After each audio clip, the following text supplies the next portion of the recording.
they've done it that all the way back, hundreds of years. This is not American foreign policy that came from nowhere. It comes from deep psychology.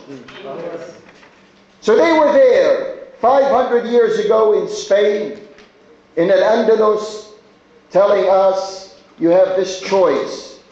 You either go on these slave ships, or you go on these refugee ships across the oceans, south across the Mediterranean, west across the Atlantic. Or you renounce your faith. Now, if you speak about segregation, if you speak about discrimination, there you have it. We're looking at seeds of this segregation and discrimination. Or, if you choose to stay here, it's only going to be your body 6 feet under. You can't live with your faith. You can't breathe this air as a Muslim. Now, let's flip this the other way around. Do we Muslims have any equivalent to this? Have we ever told Christians or Jews or people of other convictions, have we ever told them, you have a choice?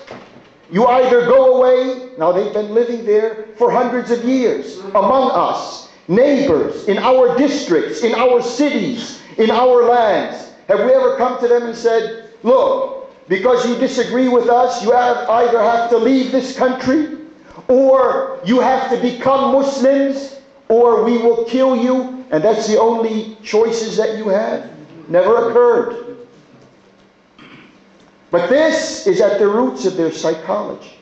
And before that, a few hundred years before that, what happened? You know, when President Bush spoke about the Crusades, now this person is not known for eloquent speech. But that word Crusades was used by him. Remember after September 11th, and they wanted to dismiss that. They said that this is a form of speech. It's not a form of speech. He meant what he said. These are crusades. And a refresher, let's refresh our memories. When the European forces came to the Holy Lands at the turn of the millennium, they had about 8 crusades, 8 military forays, or thrusts, or campaigns, or invasions of our lands and territories. 8 of them that continued for 195 years, close to 2 centuries. Now he speaks about an unlimited war. The duration is not known. They're not putting a cap on this. So if they're not putting a cap on this, and they're talking about crusades, what are we looking at? 2 centuries? Is this the first crusade into Afghanistan? And then they're going to have a second crusade into Iraq, and a third crusade into Somalia, and a fourth crusade into Yemen, and a fifth crusade somewhere else, and this can go on for 200 or 300 years.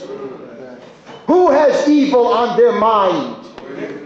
Who are the people who are thinking in terms of murder and massacres and mayhem and chaos and genocide and ethnic cleansing? Who are these people? Or is it we? Where?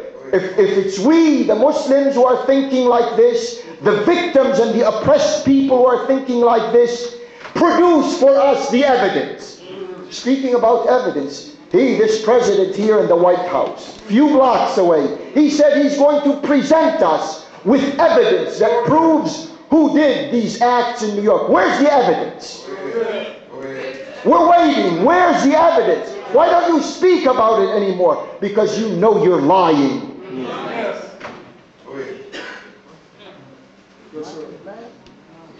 The United States government, let us calm down a little.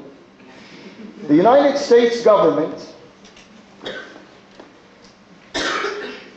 is, and let me speak the 3 unspeakable names and say, if we were to tell Mr.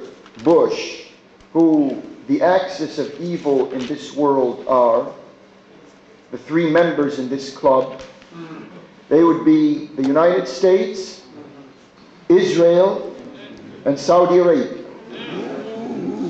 Check it out. Put it on in. Look them up. This statement will never be projected in the mainstream media because it's the truth of the matter. Yes. The United States policies right now are a pronounced war against the Muslims. And they conveniently say that this war is against terrorists and terrorism.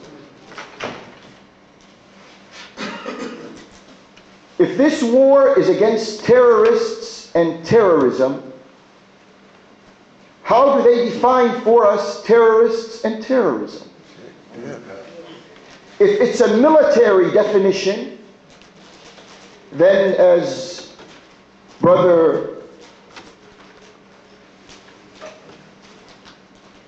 Malik Zulu Shabazz pointed out, the stockpile of weapons of mass destruction that the United States has surpasses everything else all the Muslims in the world combined have by leaps and bounds.